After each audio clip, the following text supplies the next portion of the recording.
بسم اللہ الرحمن الرحیم۔ قل لا اسألکم علیہ اجرا الا المودۃ فی القربہ۔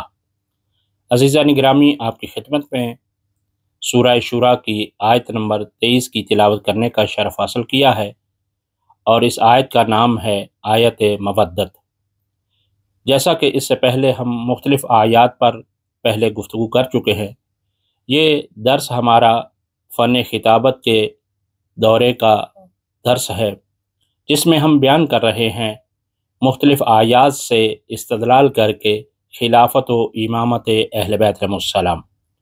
اور یہ آیات بہت ہی مشہور و معروف ہیں، جس کے اوپر آپ عشرہ محرم بھی پڑھ سکتے ہیں۔ بندہ ناچیز نے بھی محرم پورا پڑھا تھا، عشرہ محرم۔ اب آئیے آپ کی خدمت میں پیش کرتے ہیں کہ اس آیت سے کس طرح سے استدلال کیا جا سکتا ہے۔ سب سے پہلے اسی آیت میں جو ارشاد رب العزت ہو رہا ہے، قل لا اسألکم علیہ اجرا الا المودۃ فی القربہ، قل کہہ دیجئے میں تم سے کوئی سوال نہیں کرتا، فقط اور فقط ایک سوال ہے، اور وہ ہے قربا سے محبت اور مودت کا۔ دوسرے مقام پر پروردگار عالم سورہ فرقان میں آیت نمبر 57 میں ارشاد فرماتا ہے، قل ما اسألکم علیہ من اجر الا من شاء ان یتخذ الی ربہ سبیلا۔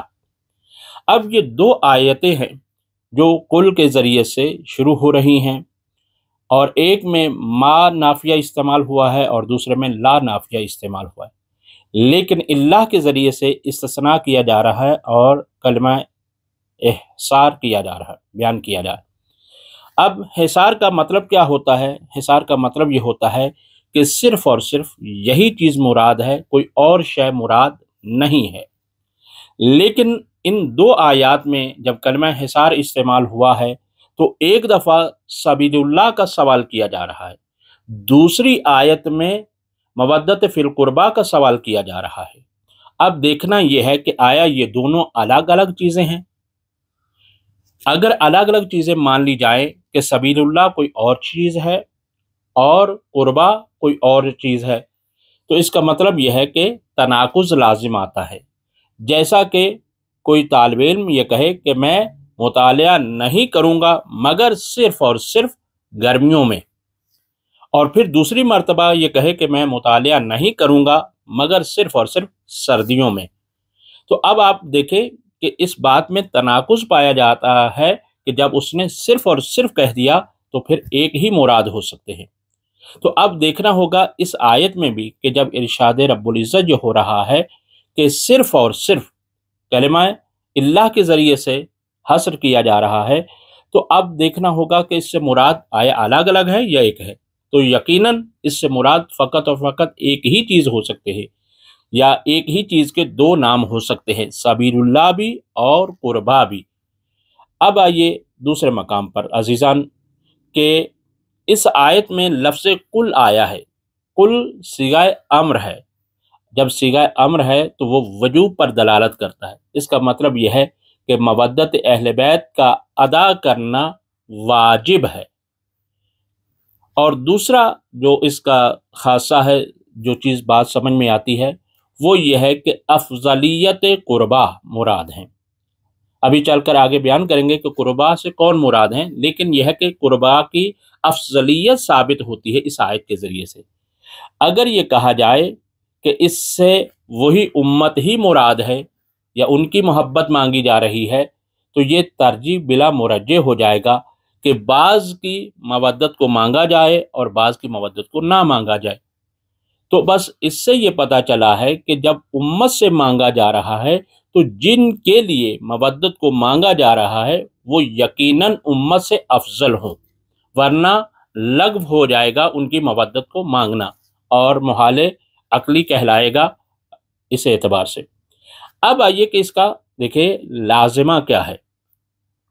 اس آیت کا لازمہ یہ بنتا ہے کہ سب سے پہلے جب مودت ان کی مانگی جا رہی ہے قربا کی، تو ان کی شناخت اور ان کی معرفت ہونا انتہائی ضروری ہے۔ جب تک ان کی شناخت اور معرفت نہیں ہوگی اس وقت تک مودت کی ادائیگی ہو ہی نہیں سکتی، یعنی یا کہ مودت اصل میں ہو ہی نہیں سکتی۔ تو سب سے پہلے شناخت اور پہچان اور معرفت انتہائی ضروری ہے۔ اب آئیے، صرف اور صرف شناخت اور پہچان کر لینا یہی کافی ہے؟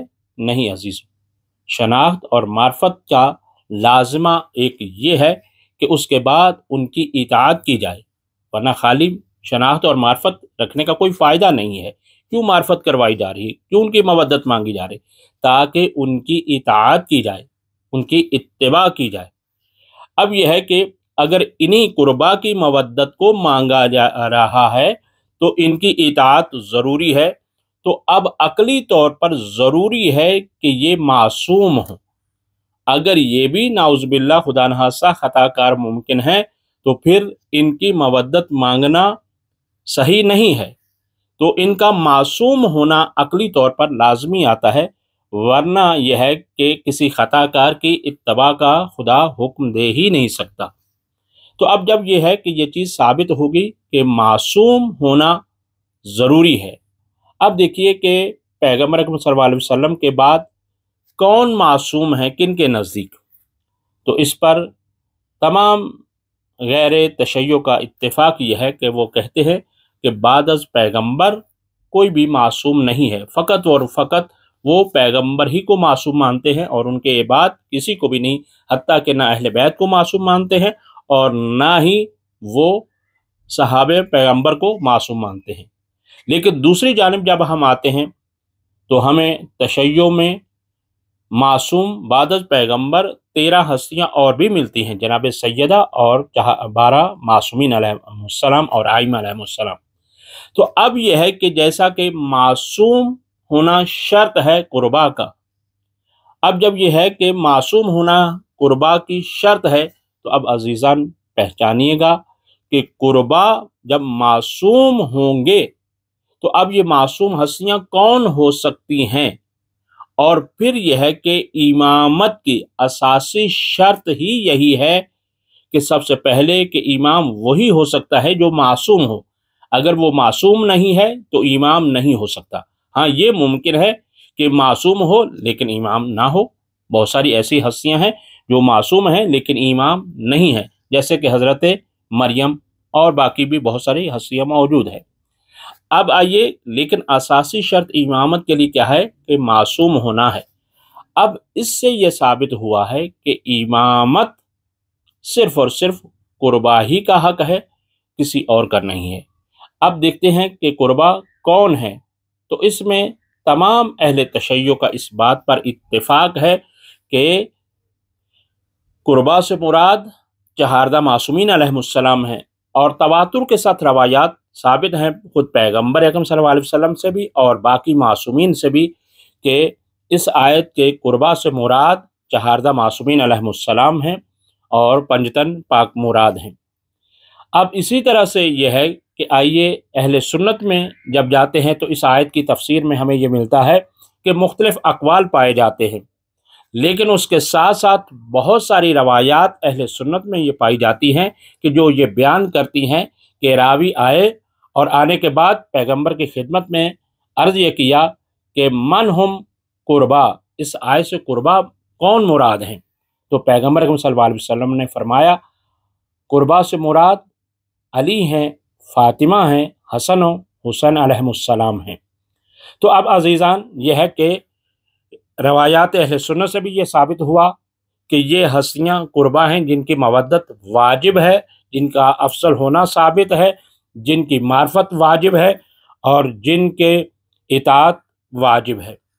اب اسی طرح سے یہ کیونکہ مفصل آیت ہے اور معانی اور مفاہیم رکھتی ہے، لہٰذا یہ پورے عشرے کا موضوع ہے۔ بندہ ناچیز نے بھی عرض کیا تھا کہ باقاعدہ پورا عشرہ پڑا ہے، لیکن اب آئیے دیکھنا ہے کہ یہ مودت پروان کیسے چڑھتی ہے اور مودت کا سبب کیا ہے۔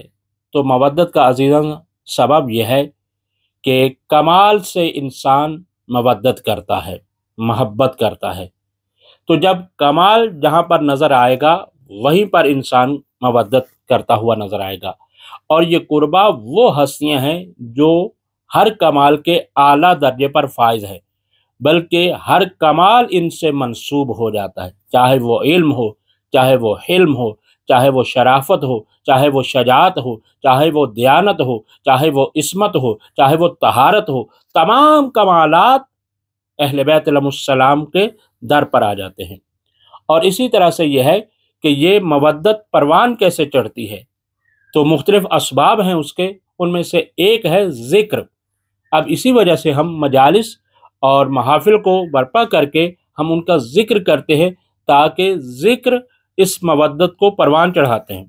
اسی طرح سے یہ ہے کہ کسی کو تحفہ دینے سے بھی محبت بڑھتی ہے، لہٰذا یہ ہے کہ یہ جو ہم درود پڑھتے ہیں، یہ جو ہم نظر و نیاز کا اہتمام کرتے ہیں، یہ جو ہم مجالس کرتے ہیں، یہ بھی ہدیہ ہے، لہٰذا اس کے ذریعے سے بھی محبت اور مودت میں اضافہ ہوتا ہے۔ اور اسی طرح سے یہ مفصل موضوع ہے، ہم اختصار کے ساتھ انہی جملات کے ساتھ اپنی گفتگو کو تمام کرتے ہیں۔ وصلی اللہ علی محمد وآل محمد وعجل فرج آل محمد۔